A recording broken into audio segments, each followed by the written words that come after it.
வணக்கம். இது தீபிகா அருணுடன் கதையோசை. நீங்கள் கேட்டுக்கொண்டிருப்பது சி. வி. ராஜன் எழுதி வரும் ஆழமாய் அறிவோம் சனாதன தர்மம் காட்டும் ஆன்மீகம். நாம் கடந்த 88ஆம் பகுதியில் அத்தியாயம் 14இல் சனாதன தர்மமும் சமுதாய வாழ்க்கையும் என்பது பற்றிய சில கேள்வி பதில்களை கேட்டோம். நேயர்களே, ஒருவேளை நீங்கள் இந்த தொடருக்கு புதியவர் என்றால் இதற்கு முந்தைய பகுதிகளுக்குச் சென்று சனாதன தர்மத்தின் ஆழமான ஆன்மீகம் பற்றி என்னென்ன விஷயங்கள் கூறப்பட்டுள்ளன, எந்தெந்த கேள்விகளுக்கு பதில்களும் விளக்கங்களும் தரப்பட்டுள்ளன என்று கேட்டு தெரிந்து கொண்டு இங்கே இந்த வார கேள்வி பதில்களை தொடரலாம். அது இங்கு விவாதிக்கப்படும் கருத்துகளின் தொடர்ச்சியை சரியாக புரிந்து கொள்ள உதவும். இனி இந்த வாரமும் சனாதன தர்மமும் சமுதாய வாழ்க்கையும் என்பது பற்றி தொடர்வோம். முதற் கேள்வி: சனாதன தர்மத்தில் மக்கள் கடைப்பிடிப்பதற்காக சொல்லப்பட்டிருக்கும் தர்ம சாஸ்திரங்களில் மனுஸ்மிருதியை பற்றி பலரும் கண்டிக்கிறார்களே, ஏன்? தனி மனிதர்களாகவும் குடும்பஸ்தர்களாகவும் சமுதாயமாகவும் வாழும் மனிதர்கள் அன்றாட வாழ்க்கையில் எந்தவித நியமங்களையும் தர்மங்களையும் கடைப்பிடித்து வாழ வேண்டும், எது செய்யத் தகுந்தது, எது செய்யத் தகாதது என்று வாழ்வியல் தர்மங்களை எடுத்துச் சொல்பவையே தர்மசாஸ்திரங்கள் ஆகும். வேதங்களில் ஆங்காங்கே பரவலாய் காணப்படும் நன்னடத்தை நெறிகளையும் தார்மீக நெறிகளையும் தொகுத்துத் தருபவையே தர்மசாஸ்திரங்கள். அவரவர் சார்ந்திருக்கும் வர்ணாசிரமத்தை அனுசரித்தும் வாழும் இடம், சூழல், காலகட்டம், அதாவது யுகத்தை அனுசரித்தும் தர்மசாஸ்திரங்கள் ஆங்காங்கே மாற்றங்களுக்கு உள்ளாகின. வைதீக சடங்குகள் எப்படிச் செய்ய வேண்டும் என்பது வேதாங்கமான கல்பத்தில் சொல்லப்பட்டுள்ளன என்பதை நாம் ஏற்கனவே பார்த்தோம் அல்லவா? அவற்றின் விளக்கங்களாகவும் தர்மசாஸ்திரங்கள் அமைகின்றன. இப்படி மனுஸ்மிருதி, பராசர ஸ்மிருதி, யாக்ஞவல்கிய ஸ்மிருதி, நாரத ஸ்மிருதி, ஆபஸ்தம்ப சூத்திரம் போன்ற பல ஸ்மிருதிகள் முற்காலங்களில் முனிவர்களால் தொகுத்து வழங்கப்பட்டன. இவை பொதுவாக 4 வர்ண மக்களும் வையத்தில் வாழ்வாங்கு வாழவும் நல்ல பிரஜைகளாக விளங்கவும் உதவுவதற்கான நடத்தை, நீதிமுறை, பிராயச்சித்தம் போன்றவற்றை கூறும் வழிகாட்டல்கள் ஆகும். அவை சட்டங்கள் அல்ல. அக்காலத்தில் மன்னர்கள் நல்லோரைக் காத்து தீயோரை தண்டிக்க சரியான தார்மீக வழிகாட்டிகளாய் அமைந்தவை இந்த தர்மசாஸ்திரங்கள். வாழ்வாங்கு வாழவும் சமுதாயத்தில் நல்ல பிரஜைகளாய் வாழவும் ஆன்மீகத்தில் முன்னேறும் வழிகாட்டிகளாக அவை அமைந்தன. மனுஸ்மிருதியை எடுத்துக்கொண்டால் அது நாம் வாழும் இந்த கலியுகத்துக்கானதே அல்ல. எத்தனையோ பல்லாயிரம் ஆண்டுகளுக்கு முற்பட்ட கிருத்த யுகத்துக்கானது, அதாவது ராமர் வாழ்ந்த திரேதாயுகத்துக்கும் முந்தைய யுகத்துக்கானது என்று தெரிந்து கொள்ளுங்கள். அது எல்லா காலத்துக்கும் எல்லா யுகத்துக்கும் பொருந்தக்கூடியது அல்ல. அக்காலத்தில் சமுதாயத்தில் மேம்பட்டவராய் வாழ்ந்த பிராமணர்களும் ஆட்சியிலிருந்த க்ஷத்திரியர்களும் ஸ்மிருதி சாஸ்திரங்களை மதித்தார்கள், இயன்ற அளவுக்கு அவற்றை நடைமுறைப்படுத்தவும் செய்தார்கள். இந்த கலியுகத்துக்கானது பராசர ஸ்மிருதி என்பார்கள். அதுவும் பெரும்பாலும் இக்காலத்துக்கு முற்றிலும் ஏற்புடையதாக இருக்காது. அதில் பிராமணர்களுக்கு சொல்லியுள்ள தர்ம நியமங்களை பார்த்தால் இன்றுள்ள சாதியில் பிராமணராக உள்ள எவரும் தேரக்கூட மாட்டார்கள். துவாபர யுகத்தில் நிகழ்ந்த மகாபாரதத்தின் காலம் தார்மீகம் மிகவும் கெட்டுப்போக ஆரம்பித்த காலம். மகாபாரத காலத்திலேயே ஸ்மிருதிக்கு பெரிய மதிப்பில்லை. மகாபாரத கதை மாந்தர்கள் எத்தனையோ தார்மீக நெறிகளை மீறி நடந்தது கண்கூடு. அப்படி கால ஓட்டத்தில் அடிபட்டு போன ஒன்று வர்ணாசிரம தர்மம். வர்ணாசிரம தர்மம் என்பது தற்காலத்தில் சட்டப்படியோ தார்மீகப்படியோ ஏற்கக்கூடியது அல்ல. இன்று நம் பாரதத்தை பொறுத்தவரை நமது சட்டம், தார்மீகம் இவற்றுக்கு ஆதாரமாய் இருப்பது நமது அரசியல் அமைப்புச் சட்டமே. எனவே அதில் இல்லாத வர்ணாசிரம வேறுபாடுகள் மக்கள் மனதில் ஆங்காங்கே இன்னும் குடியிருந்தாலும் அதற்கு தார்மீகமாகவோ சட்ட ரீதியாகவோ நிலைநிற்பு கிடையாது. அதனால் மனுஸ்மிருதியில் சொல்லியுள்ள எதையாவது ஒன்றை ஒரு பெரிய விஷயமாக்கி ஊதிப் பெரிதாக்குவதை விட்டொழியுங்கள். இரண்டாம் கேள்வி: இந்த கேள்விகளுக்கு பதிலளிக்கும் நீங்கள் ஒரு பிராமணரா? ஆமாம் என்றால் எந்த விதத்தில்? இதை எழுதும் சி. வி. ராஜனாகிய நான் இன்றைய சாதிக் கணக்கின்படி பார்த்தால் பிராமணன். ஆனால் பண்டைய வருணாசிரம தர்மப்படி நான் பிராமணனாக இருக்க வேண்டும் என்றால் நான் வேதம் முறைப்படி படித்து தினம் அதனை அத்தியனம் செய்ய வேண்டும். எனக்கு வேதம் தெரியாது.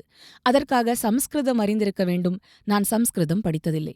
7-8 வயதில் பூணூல் தரித்து முறைப்படி பிரம்மோபதேசம் பெற்றிருக்க வேண்டும். பிரம்மோபதேசம் என்றால் பிரம்மம் எனும் ஒன்றே ஆன அனைத்தையும் தன்னில் அடக்கிய ஞான ரூபங்களைக் கடந்த இறைவனை பற்றிய ஞானத்தை அதை அறிந்த ஆச்சாரியனிடமிருந்து உபதேசமாக பெற்றிருக்க வேண்டும். எனக்கு பூணூலிடும் சடங்கு என் 20ஆம் வயதில் நடந்தது.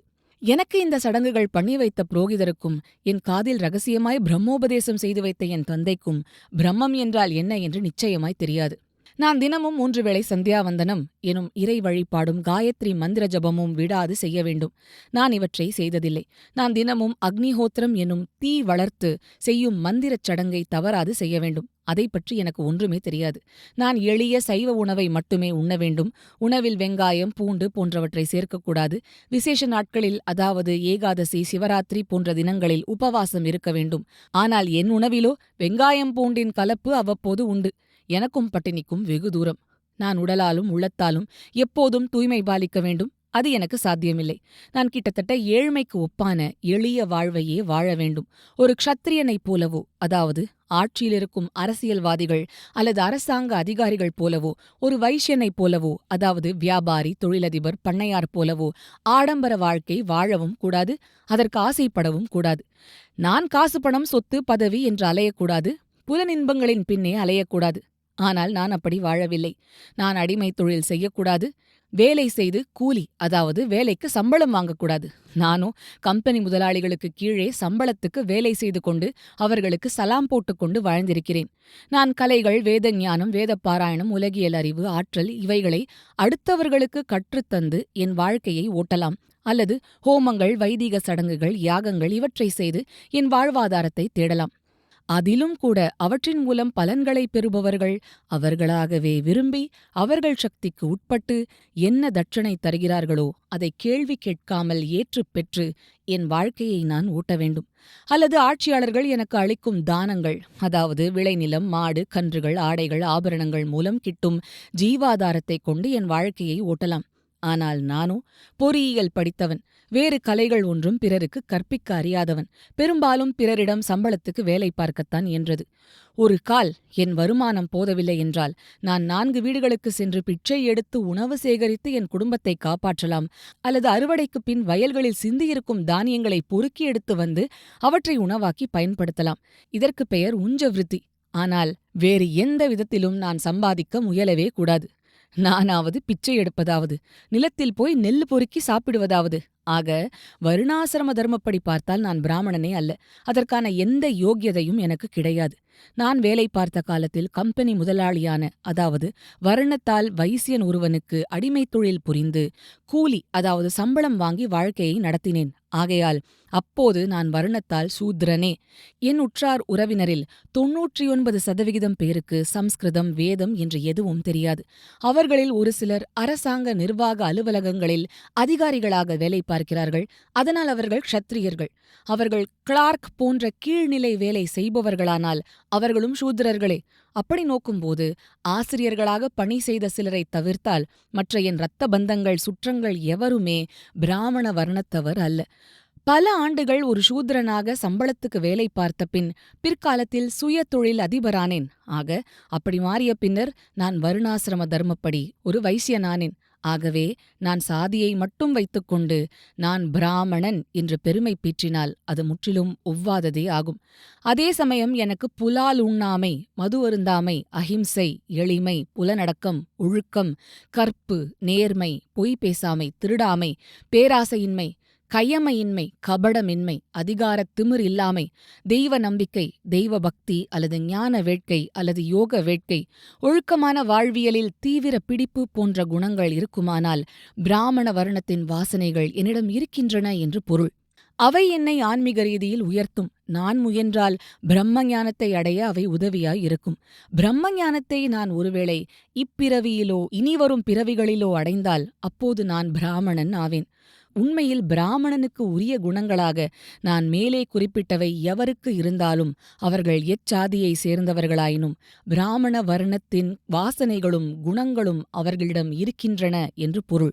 அவை அவர்களை ஆன்மீக ரீதியில் உயர்த்தும். 3ஆம் கேள்வி. சனாதன தர்மமும் அது காட்டும் ஆன்மீகமும் ஒப்புயர்வற்று விளங்குவது உண்மையானால் இந்து மக்கள் ஏன் மதம் மாறினர்? நாம் முன்பே பலமுறை குறிப்பிட்டுள்ளது போல இந்து மதம் என்பது ஒரு பெரிய யானை போன்றது. 5 குருடர்கள் யானையை தொட்டு பார்த்து யானை இதுதான், இப்படித்தான் என்று தீர்மானமாய் நினைத்ததைப் போலவே மக்களும் தாங்கள் இந்து மதத்தை புரிந்து கொண்ட வகையில் ஒரு தீர்மானத்துக்கு வந்து விடுகின்றனர். இந்து மதத்தை பொறுத்தவரை மதம் வழிகாட்டித் தரும் ஆன்மீகம் மிக மிக முக்கியத்துவம் வாய்ந்தது, அடிப்படையானது. ஆனால் அந்த அடிப்படை ஒரு கட்டடத்தின் அடித்தளம் போல. அடித்தளம் கண்ணுக்குத் தெரியாது. அது கண்ணுக்குத் தெரியாததால் அதன் ஆழமும் அகலமும் மிக மிக பெரும்பாலானவர்களுக்குத் தெரிவதில்லை. இந்து மதத்தின் அந்த அடித்தளம் அத்வைத கோட்பாடாகும். அதன்படி படைப்பில் உள்ள அனைத்தும் இறைவனே, இறைவனின்றி வேறில்லை. ஒவ்வொரு மனிதனின் ஆன்மாவும் கடவுளே. சகலமும் ஆன்மாதான் என்னும்போது ஒவ்வொரு மனிதனும் ஜீவராசியும் அவரவர்களின் அறிவுக்கும் அனுபவத்துக்கும் எட்டாவிட்டாலும் கடவுளே. ஒவ்வொரு மனிதனும் சாதி மத பேதமின்றி அந்த இறைத்தன்மையை அடைய முடியும். அதற்கு துறவும் தவமும் ஆன்மீக சாதனையும் இறை அருளும் குருவின் வழிகாட்டுதலும் அவசியம். சாதனையால் அந்த நிலையை யாரும் அடைய முடியும். இந்து மதத்தில் அந்த தெய்வீக நிலையை அடைந்தவர்கள் சமுதாயத்தில் மேல் சாதியாக கருதப்படுபவர்களிலிருந்து கீழ் சாதியாக கருதப்படுபவர்கள் வரை பலரும் உண்டு. அந்த மேலான ஆன்மீக நிலையைப் பற்றி ஆனா ஆவன்னா தெரியாதவர்கள், ஆனால் கோவில் சார்ந்த தெய்வ பக்தியுள்ளவர்கள் ஏராளமானவர்கள் உண்டு. அவர்களில் மெய்யான தெய்வ நம்பிக்கையும் பக்தியும் மேலான ஒழுக்கங்களும் சமுதாய நலச் சிந்தனைகளும் கொண்ட உள்ளங்கள் உண்டு. அவர்களில் பலரும் சாதி வெறியர்களாகவோ சாதி துவேஷத்தை சுமப்பவர்களாகவோ தூண்டுபவர்களாகவோ இருக்க மாட்டார்கள். ஆனால் தொன்று தொட்டு வரும் கலாச்சாரத் தாக்கத்தால் சாதிக்குள்ள நியமங்களை அவர்கள் பின்பற்றுபவர்களாகவும் இருக்கக்கூடும். அப்படிப்பட்டவர்களைத் தவிர அன்றாடம் வயிற்றைக் கழுவுவதே பெரும் பிரச்சனையாயுள்ள மக்களைப் பொறுத்தவரை மதம் என்பதன் தேவையே மிகக் குறைவு. கூடவே சாதிப் பிரச்சனைகள், தீண்டாமை போன்ற கொடுமைகளும் சேர்ந்து கொண்டால் ஆதிகாலத்தில் சாமானிய மக்களிடையே தெய்வ நம்பிக்கை, தெய்வ பக்தி, எளிமை, பணிவு இவை இருந்தன. பௌராணிகர்கள் சாமானியர் இடையே வந்து புராணக் கதைகள், இராமாயண மகாபாரத கதைகள் சொல்லி கதைகள் மூலம் தர்மத்தை போதித்தார்கள். தெருக்கூத்து போன்ற கலைகள் மூலமும் இக்கதைகளும் அவை தரும் தர்ம போதனைகளும் சாமானியருக்கும் போய்ச் சேர்ந்தன. பரம ஏழைகளாயிருந்தாலும் கூடுதல் எளிமை, ஒழுக்கம், இறை நம்பிக்கை, அப்பாவித்தனம் இவை அவர்களிடையே இருந்தன. காலப்போக்கில் வெளிநாட்டு சக்திகள் உட்புகுந்தன. நம் வளங்கள் சுரண்டப்பட்டன. பாரம்பரிய தர்மங்களும் அவை பற்றிய அறிவும் அருகிப் போயின. ஏழைகள் வயிற்றிலடிக்கப்பட்டார்கள். வறுமை கூத்தாடியது. ஒழுக்கங்கள், சமுதாய கட்டுப்பாடுகள் விட்டுப் போயின. வடக்கே இஸ்லாமிய படையெடுப்புகள் ஏற்படுத்திய வன்கொடுமைகள், கத்தி முனையில் மதமாற்றம், பிற கலாச்சார சீர்கேடுகளைப் பற்றி பேசவே வேண்டாம். பின்னர் ஆங்கிலேயர் ஆதிக்கம், கூடவே கிறிஸ்தவ மதத்தின் வன்மையான ஊடுருவல். அடிப்படையில் சாமானிய மக்கள் கோரமான வறுமையின் பிடியில் சிக்கித் தவிக்கும்போது மதமாவது ஒன்றாவது. ஆக சாமானிய மனிதன் இந்து மதத்தின் அரவணைப்பிலிருந்து நாளுக்கு நாள் விலகிப் போனான். அந்த நிலையில்தான் மத மாற்றங்கள் பெருமளவில் உட்புகுந்தன. 4ஆம் கேள்வி. இது தமிழ் கோரா தளத்தில் எழுப்பப்பட்ட கேள்வி. எல்லா மதங்களுமே இறைவன் ஒருவனே என்பதை சொல்கின்றன. ஆனால் மனித சமுதாயத்தினர் ஏன் இப்படி மத ரீதியாக பிரிந்து தமக்குள் அடித்துக் கொள்கிறார்கள்? மிருகங்களில் இந்து சிங்கம், முஸ்லிம் புலி, கிறிஸ்தவ சிறுத்தை என்று ஏதாவது உள்ளதா? மதம் ஏதுமில்லாத மிருகங்கள் கூட மனிதரை விட மேலல்லவா? மனிதராயினும் சரி, மிருகங்களாயினும் சரி, தம் இனத்துக்குள்ளேயே ஏதோ ஒரு காரணத்தை கற்பித்துக் கொண்டு சண்டை போட்டுக் கொள்வது இயற்கையிலேயே இருக்கிறது. உங்களுக்கும் மதம்தான் பிரச்சனை போலிருக்கிறது. ஆனால் நான் தமிழன், அவன் தெலுங்கன், இவன் வடக்கத்தியான், அவனெல்லாம் நம் தமிழ்நாட்டில் வந்து நம்மை சுரண்டுகிறானே, பார்ப்பான் தமிழனா என்றெல்லாம் கேள்விகள் கேட்டு அடித்துக் கொண்டால் பரவாயில்லையா? சின்னமேளம் சாதியினர் தமிழரா, திராவிடக் கட்சியினர் உண்மையிலேயே தமிழர்களா என்றெல்லாம் பிரிவினைவாதம் பேசுவது மட்டும் சரியா? பிற்பட்டோர் சாதிக்குள்ளே எங்கள் சாதிக்கு மட்டும் தனி உள் ஒதுக்கீடு வேண்டும், இல்லையேல் போராட்டத்தில் இறங்குவோம் என்றால் அதுதான் சமூக நீதியா? இனி மிருகங்களின் சமத்துவத்துக்கு வருவோம். அவற்றுக்கிடையே உள்ள உட்சண்டைகள் பற்றி உங்களுக்கு எதுவும் தெரியாது போல் இருக்கிறது. பிரிவினைவாதம் பேச மனிதர்களுக்கு காரணம் இருப்பது போலவே சிங்கமோ புலியோ அந்தந்த இன மிருகங்களுக்குள்ளே தம் ஆதிக்கப் பகுதி, அதாவது டெரிட்டரிதான் பெரிய பிரச்சனை. அடுத்த பிரச்சனை இனப்பெருக்கத்துக்கு ஜோடி சேர்ப்பதில் உள்ள போராட்டம். இந்த மிருகங்கள் தங்கள் ஆளுமைக்கென நிலப்பகுதிகளை வரையறை செய்து கொள்கின்றன. அவைகள் தங்கள் சிறுநீரை அதற்கு எல்லை அடையாளமாக உபயோகிக்கின்றன. சிறுநீரின் மணமே அதை நுகரும் மற்ற அதே இன மிருகங்களுக்கு எச்சரிக்கையாக, எல்லையாக அமைகின்றன. ஒரு சிங்கத்தின் குடும்ப ஏரியாவில் வேறு ஒரு ஆண் சிங்கம் நுழைந்தால் பின் ரணகளம்தான். தங்கள் ஏரியாவை விரிவாக்கிக் கொள்ள அல்லது பாதுகாத்துக் கொள்ள சிங்கங்கள் சண்டை போட்டு ஒன்றை ஒன்று கொல்லவும் கூடுமாம். அது மட்டுமல்ல, வெற்றி பெற்ற ஆண் சிங்கம் தோற்ற ஆண் சிங்கத்தின் குட்டிகளையும் கண்டுபிடித்து அவற்றையும் கொல்லுமாம். இது எப்படி இருக்கு? அவ்வாறே இனப்பெருக்க காலத்தில் ஒரு பெண் சிங்கத்தை வசப்படுத்த பல ஆண் சிங்கங்கள் போட்டி போட்டு அடித்துக் கொள்ளும். இந்த ஜோடிக்கான போட்டி சண்டைகள் பரவலாக எல்லா மிருக இனங்களிலும் சகஜமாக காணக்கூடியதுதான். ஆகவே மதம் என்ற ஒன்று இல்லாததால் எல்லா மிருகங்களும் தெய்வம் சார் என்று கற்பனை செய்ய வேண்டாம். அதே போலவே முன்பே சொன்னது போல மனிதர்கள் ஒருவரோடு ஒருவர் அடித்துக்கொள்ள மதம்தான் காரணம் என்றும் கற்பனை செய்து கொள்ள வேண்டாம். ஒரே தமிழினமானாலும் கூட பண்டைய சோழர்களும் சேரர்களும் பாண்டியர்களும் தமக்குள் சதா போரிட்டுக் கொண்டிருந்ததும் கூட காட்டு மிருகங்கள் தங்கள் ஆதிக்க நிலத்தை பாதுகாத்துக் கொள்ளவும் விரிவாக்கிக் கொள்ளவும் போரிடும் மிருக குணத்தை ஒத்ததுதான் என்பதையும் மறக்க வேண்டாம். 5ஆம் கேள்வி. இந்தக் கேள்வி கோரா இணையதளத்தில் கேட்கப்பட்டது. நான் ஒரு இந்து பெண். நான் ஒரு இஸ்லாமியரை காதலிக்கிறேன். திருமணத்திற்கு பிறகு நான் கட்டாயமாக மதம் மாற வேண்டுமா? அப்படியே நான் மதம் மாறாமல் இருந்தாலும் என் குழந்தைகள் எந்த மதத்தை பின்பற்ற வேண்டும்? ஒரு இஸ்லாமியர் இஸ்லாம் மார்க்கத்தை சாராத பெண்ணை திருமணம் செய்வது என்பது நடைமுறை சாத்தியம் இல்லை என்பதே நாம் அறிந்தது. அதன் பொருள் நீங்கள் கண்டிப்பாக இஸ்லாம் மதத்திற்கு மதமாற்றம் செய்தே ஆக வேண்டும். உங்கள் வாரிசுகளும் இஸ்லாமிய மார்க்கத்தை சேர்ந்தவர்களாகவே இருப்பார்கள். காதலுக்காக நீங்கள் இந்த தியாகத்தை செய்ய ஒருவேளை உணர்ச்சி வேகத்தில் தயாராக இருக்கக்கூடும். அதே உணர்ச்சியும் தியாக உணர்வும் உங்கள் காதலருக்கும் உங்கள் மீது உண்டா என்று உங்களுக்கு தெரிய ஆவல் இருந்தால் அவரிடம் கீழ்க்கண்டவாறு சொல்லிப் பாருங்கள். ஒரு இஸ்லாமியரை திருமணம் செய்ய எங்கள் வீட்டில் ஒப்புக்கொள்ளவே மாட்டார்கள். என் பெற்றோரை பகைத்துக் கொண்டு என்னாலும் இஸ்லாம் மதத்துக்கு மாறி உங்களை திருமணம் செய்து கொள்ள முடியாது. அதனால் நீங்கள் இஸ்லாமை கைகழுவிவிட்டு இந்து மத கோட்பாடுகளை ஏற்றுக்கொண்டு உங்கள் குடும்பத்துடனான தொடர்பு முழுவதையும் விட்டுவிட்டு வந்தீர்களானால் ஒருவேளை என் பெற்றோர்கள் சம்மதிக்கக்கூடும். அதை நம் தெய்வீக காதலுக்காக நீங்கள் செய்வீர்களா? பிறகு என்ன ஆகிறது பாருங்கள். எதற்கும் இணையத்தில் லவ் ஜிஹாத் என்று அடித்துப் பாருங்கள். மூட்டை மூட்டையாக உங்களுக்கு தகவல்கள் கிட்டும். காதலுக்கு கண் இல்லை என்பார்கள். இறையருள் இருந்தால் உங்கள் கண்கள் திறக்கும்.